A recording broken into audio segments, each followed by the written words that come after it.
이 시간에도 우리가 가슴에 손을 얹고 함께 선포했으면 좋겠습니다. 하나님의 사랑이 우리를 채우십니다. 하나님의 사랑이 우리를 채우십니다. 우리는 그 사랑을 이루어갑니다. 우리는 그 사랑을 이루어갑니다. 그 사랑으로 우리는 서로를 세워갑니다. 그 사랑으로 우리는 서로를 세워갑니다. 아멘. 이 고백대로 살아가는 동안의 모든 청년들 될 수 있기를 간절히 소망합니다.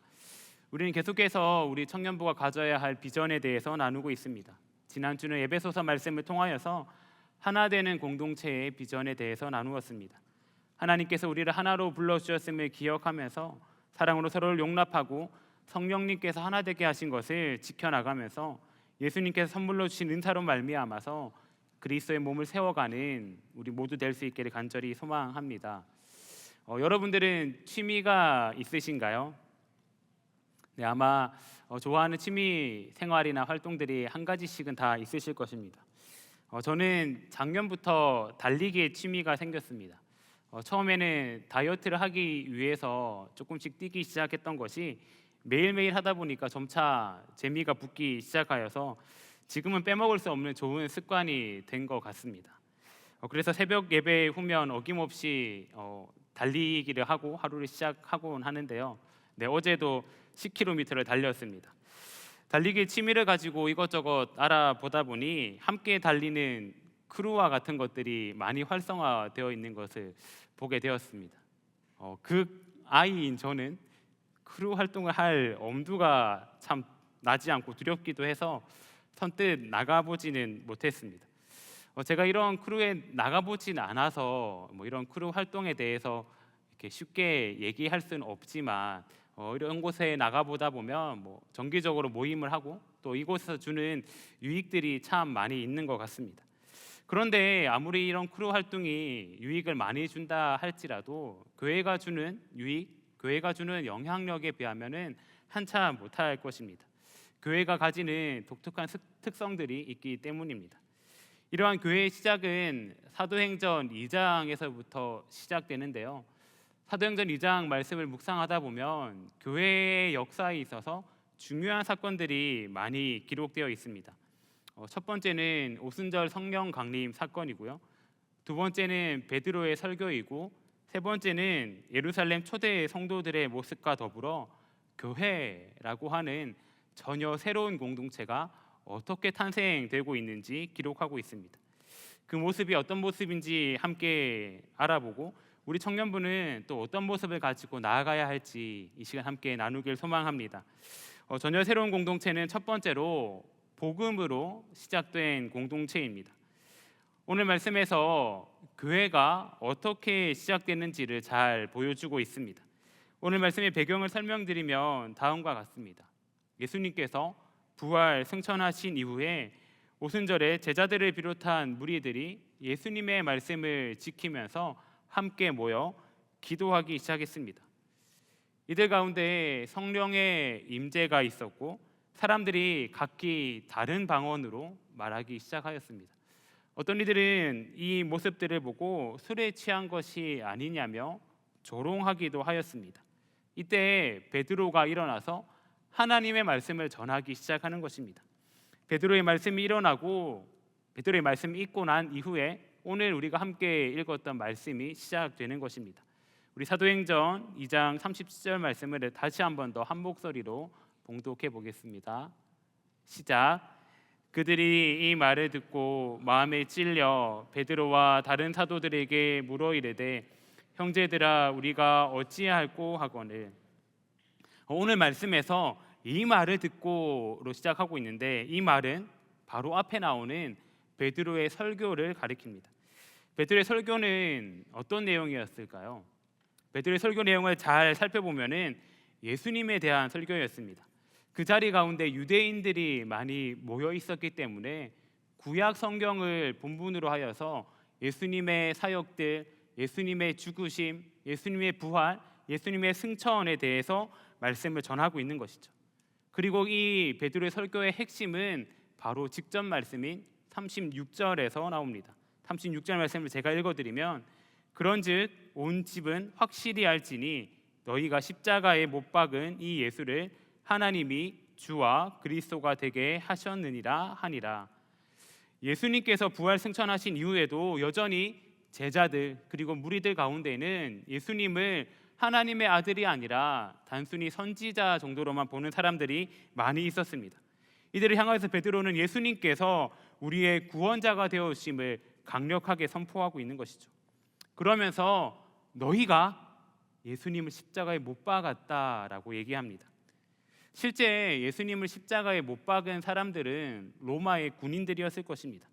그러나 베드로는 예수님께서 우리 모두의 죄를 대신하기 위하여서 예수님께서 이 땅 가운데 오셨고 예수님께서 우리의 모든 죄를 사하시고자 십자가에 달려 죽으셨기 때문에 너희가 예수님을 십자가에 못 박았다라고 이야기하고 있는 것입니다. 오순절에 모인 사람들을 향하여서 하는 얘기만은 아닐 것입니다. 오늘 우리를 향하여서 하시는 말씀입니다. 우리들이 예수님을 십자가에 못 박았습니다. 아니죠. 제가 예수님을 십자가에 못 박았던 것입니다. 저희가 십자가에 못 박았던 그 예수님께서 우리의 구원자가 되어주시는 것입니다. 그렇다면 이 말을 들은 우리들은 어떻게 반응해야 할까요? 당시 사람들의 반응을 통하여서 알 수 있습니다. 말씀에는 이렇게 기록하고 있습니다.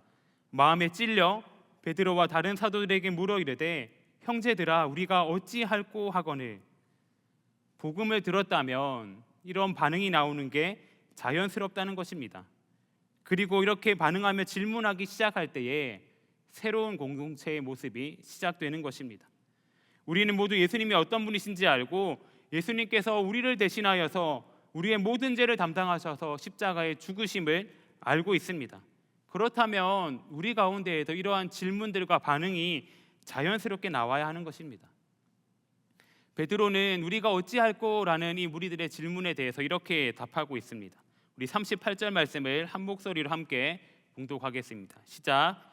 베드로가 이르되 너희가 회개하여 각각 예수 그리스도의 이름으로 세례를 받고 죄 사함을 받으라. 그리하면 성령의 선물을 받으리니 아멘. 모든 죄를 자복하고 하나님 앞에 회개하며 나아가야 합니다. 더 나아가서는 예수 그리스도의 이름을 가지고 세례를 받아야 하는 것입니다. 우리가 세례라고 한다면 오늘날에도 교회에서 1년에 한두 번 베풀어지기에 종교적 의식 정도로만 생각하기 쉬운데 세례의 의미는 그런 종교적 의식을 훨씬 뛰어넘는 의미를 가지고 있습니다. 박대영 목사님께서 쓰신 부흥의 사도행전이라는 책을 보면은 세례에 대해서 이렇게 설명하고 있습니다. 원래 세례는 이방인들이 유대교를 개종할 때 요구받던 의식입니다. 따라서 한편으로 유대인의 입장에서 세례는 굴욕적이었습니다. 더군다나 이전에 자신들이 십자가에 매달아 죽인 예수, 하나님의 저주를 받은 자로 여겼던 그 사람 예수의 이름으로 세례를 받는 일은 정말 예수에 대한 근본적인 이해가 바뀌지 않고서는 상상할 수도 없는 일이었습니다.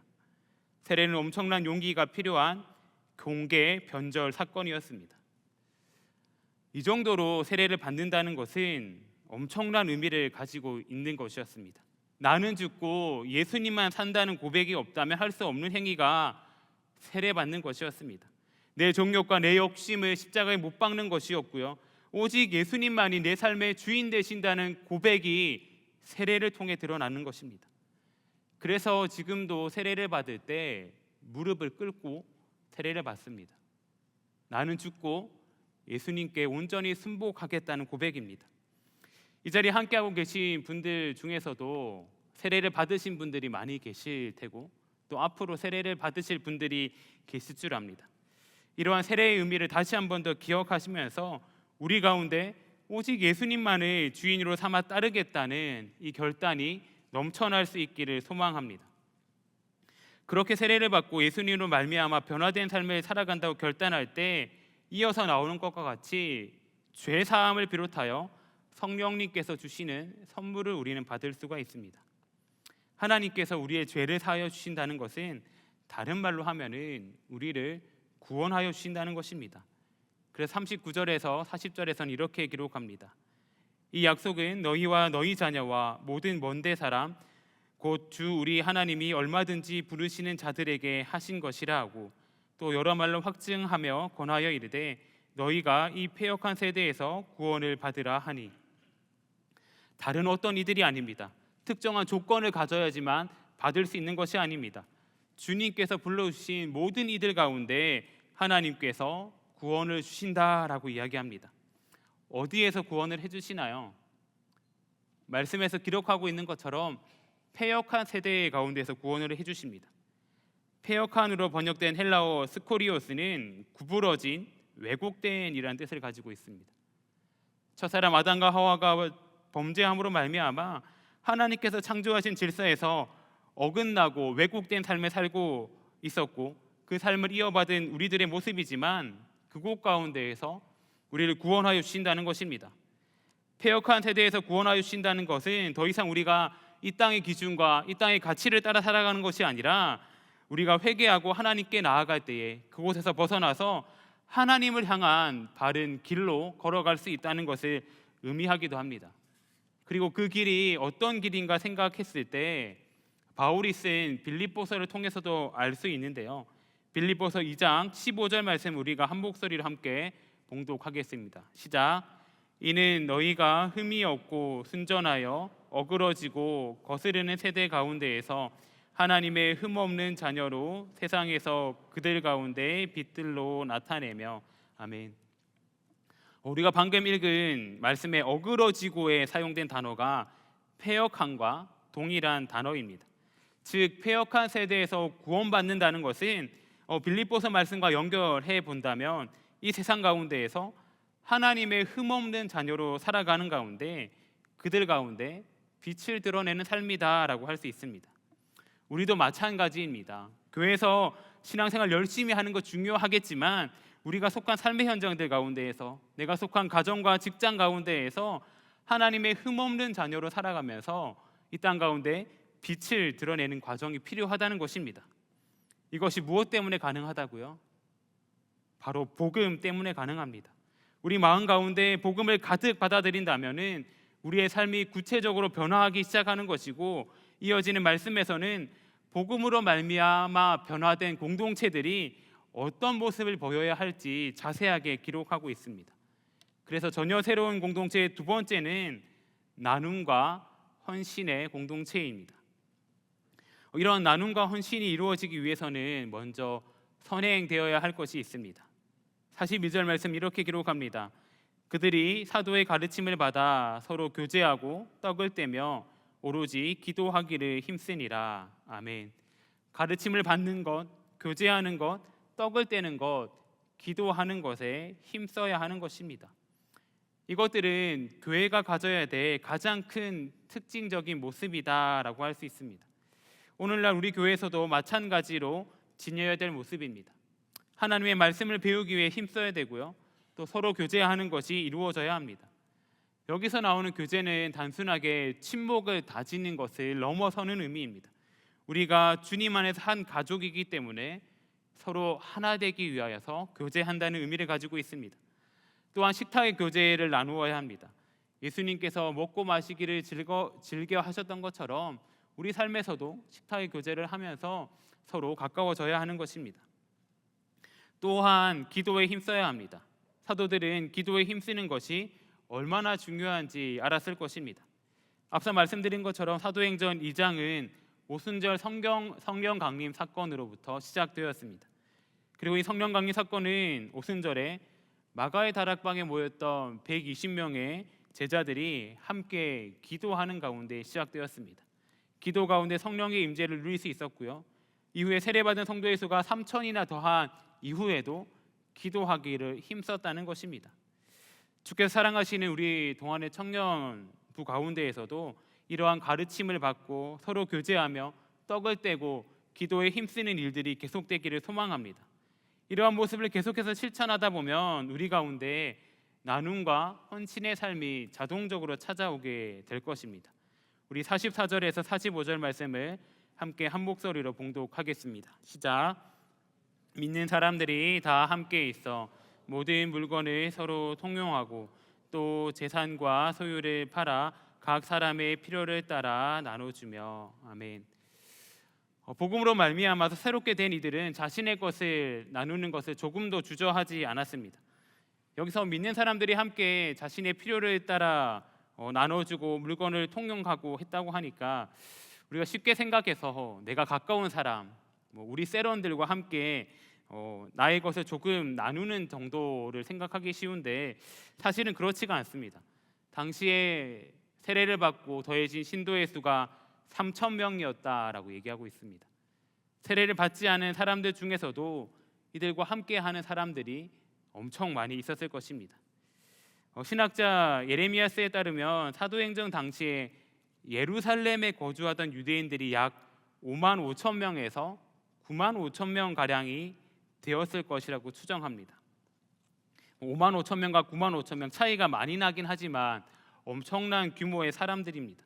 더군다나 지금 사건이 벌어지고 있는 오순절은 이스라엘의 3대 절기로서 예루살렘에 거주하는 사람들뿐만 아니라 전국 각지에서 많은 사람들이 몰려와 있던 상황입니다.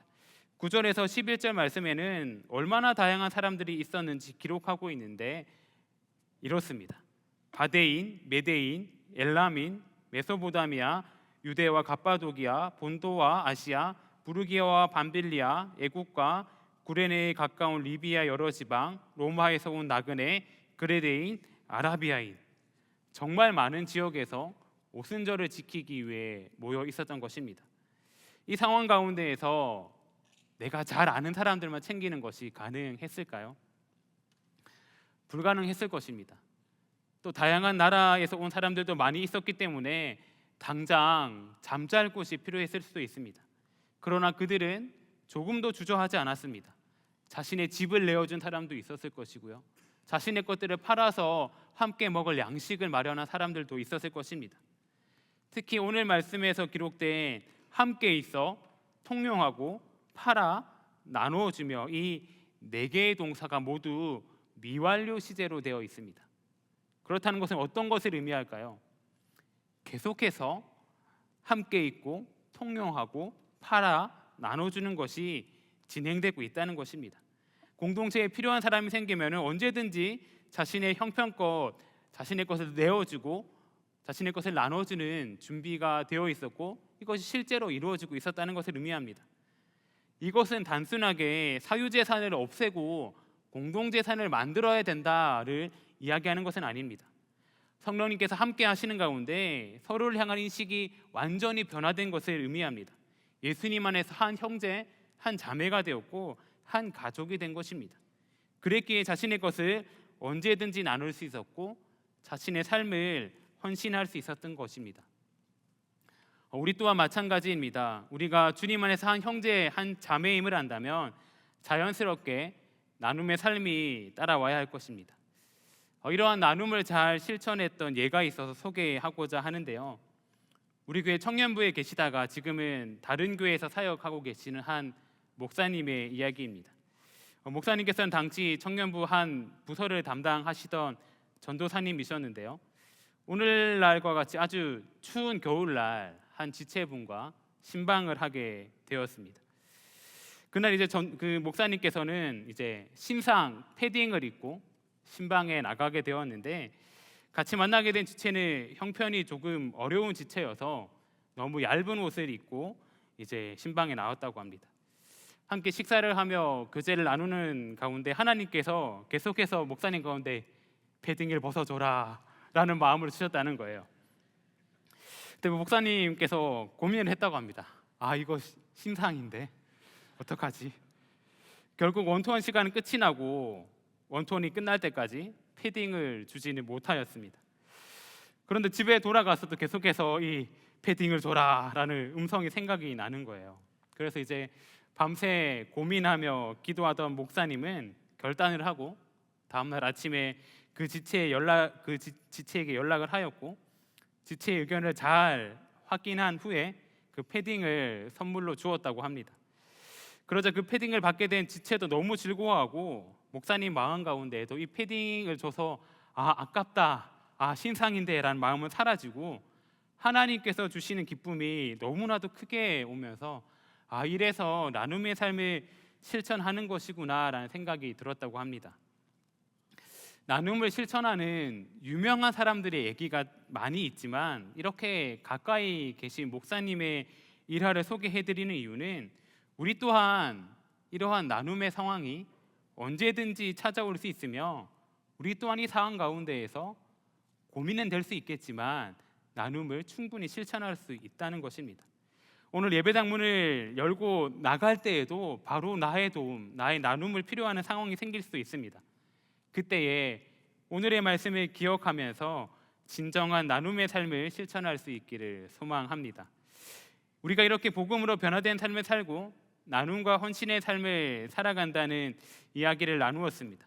그리고 우리가 복음으로 말미암아 변화된 삶을 산다고 할 때 우리는 궁극적으로 새롭게 변화된 공동체의 세 번째 모습, 하나님께 영광 올려드리는 공동체의 모습을 만들어갈 수 있습니다. 우리 함께 47절 말씀을 한 목소리로 봉독하겠습니다. 시작. 하나님을 찬미하며 옳게 칭송을 받으니 주께서 구원받는 사람을 날마다 더하게 하시니라. 아멘. 복음으로 말미암아 변화된 공동체원들에게 빠지지 않는 것이 있습니다. 그것은 바로 하나님을 예배하는 것입니다. 지금 놀라운 일이 일어나고 있고 함께하는 사람들의 수가 많아지고 있지만 여전히 예수님을 주로 고백하는 사람들의 숫자는 소수에 불과했습니다. 그러나 그들은 하나님을 향한 찬양을 멈추지 않았습니다.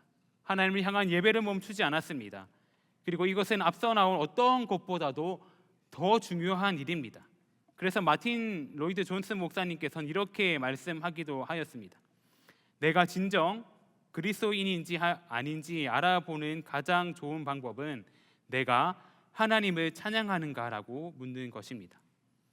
여러분들은 삶 가운데에서 하나님을 찬양하고 계십니까? 이 질문 가운데 조금도 지체하지 않고 대답할 수 있다면 여러분들은 그리스도인이라 할 수 있을 것입니다. 여러분의 삶 가운데 하나님을 향한 찬양이 끊이지 않기를 소망합니다. 아니요, 여러분들의 삶 자체가 하나님을 향한 찬양이 될 수 있기를 간절히 소망합니다.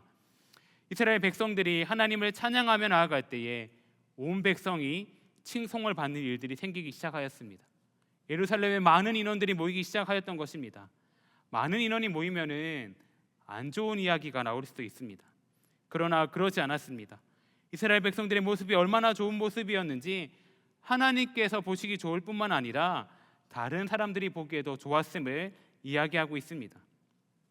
이처럼 그리스도인들의 모습은 하나님 보시기에 또 다른 사람들이 보기에도 아름다운 모습이어야 할 것입니다.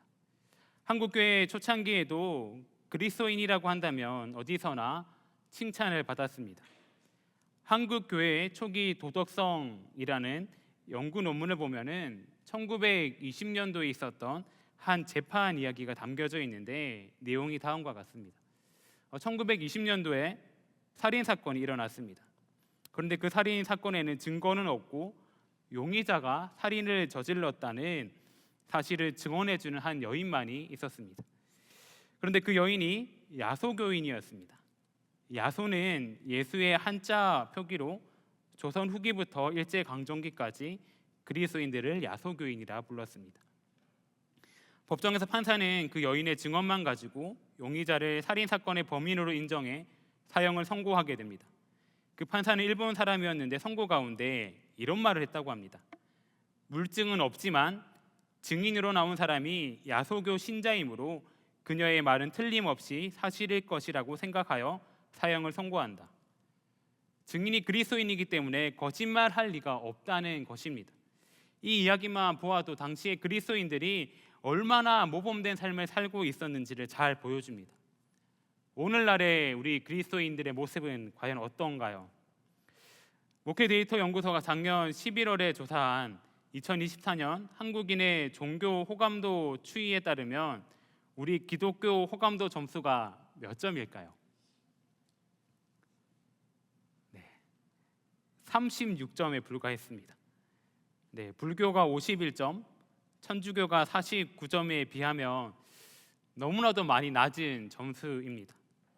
이유가 어떠한지는 나중에 분석한다고 하더라도 우리 신앙의 모습을 돌아보아야만 하는 것 같습니다.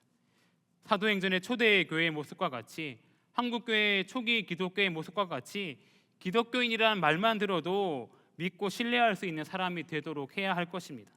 어떻게요? 하나님께 영광 돌리는 것으로 가능합니다. 이것은 우리 예배에서도 가장 먼저 되어야 하겠지만 더 나아간다면 우리의 삶을 통해서 그러해야 하는 것입니다. 그래서 우리의 삶의 모습을 보고 우리가 아니라 하나님의 이름이 칭송받고 하나님의 이름이 전해지도록 해야 하는 것입니다. 그렇게 될 때 말씀의 마지막에서 기록하고 있는 것과 같이 하나님께서 구원받는 사람을 날로 더하여 주실 것입니다. 여기서 더하여지다 또한 미완료로 되어 있습니다.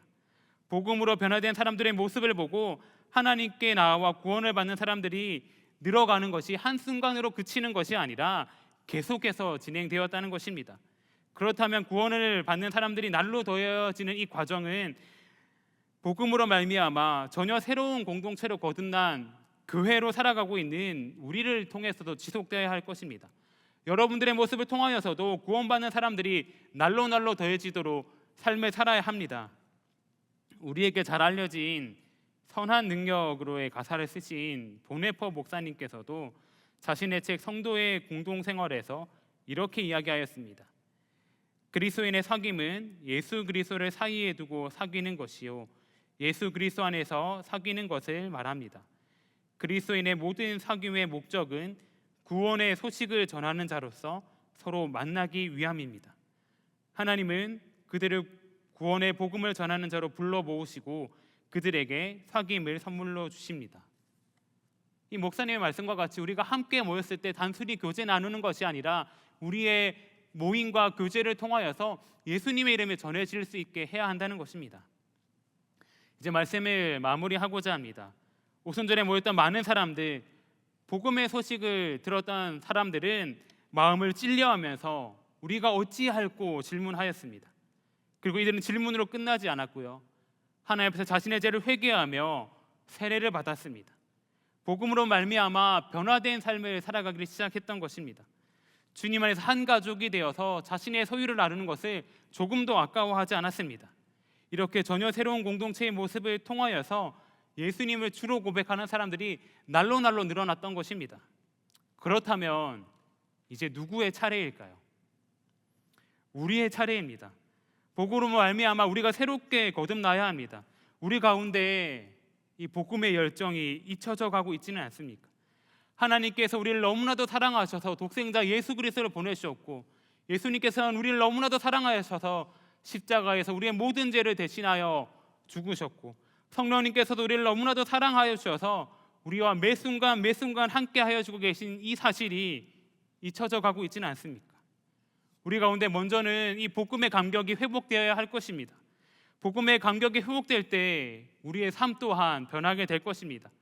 마을과 셀에서도 서로를 향한 나눔이 실천되어야 되고요, 헌신의 삶이 실천되어야 합니다. 가족과 같이 서로 아끼고 하나 되는 마음이 지속되어야 하는 것입니다. 이것은 우리가 속한 삶의 현장에서도 마찬가지입니다. 삶의 현장에서도 예수 그리스도의 마음을 가지고 나눔과 헌신의 삶을 살아가야 합니다. 또한 하나님을 향한 예배를 멈추지 않아야 됩니다. 그렇게 나아갈 때에 우리들의 삶을 통하여서 예수님의 이름이 증거되고 예수님으로 말미암아 구원받는 사람들이 날로 더하여지는 이 사실들을 우리가 모두 함께 경험할 수 있을 것입니다. 그렇게 살아갈 수 있는 우리 동안의 모든 청년들 될 수 있기를 간절히 소망합니다. 아멘. 함께 기도하겠습니다. 우리를 한 교회로, 한 공동체로 불러주신 하나님 아버지, 하나님께서 복음으로 말미암아 우리를 새로운 공동체로 불러주셨음에 감사를 드립니다. 그러나 우리의 마음 가운데 복음의 감격이 넘치고 있는지를 돌아봅니다. 복음으로 말미암은 기쁨이 우리 마음 가운데 언제나 넘칠 수 있게 하여 주시고, 우리가 이 땅을 살아갈 때에 나눔과 헌신의 삶, 하나님께 영광 올려드리는 삶을 살아갈 수 있게 하여 주시옵소서. 우리를 새로운 공동체의 교회로 불러주신 예수 그리스도 이름으로 기도드립니다. 아멘.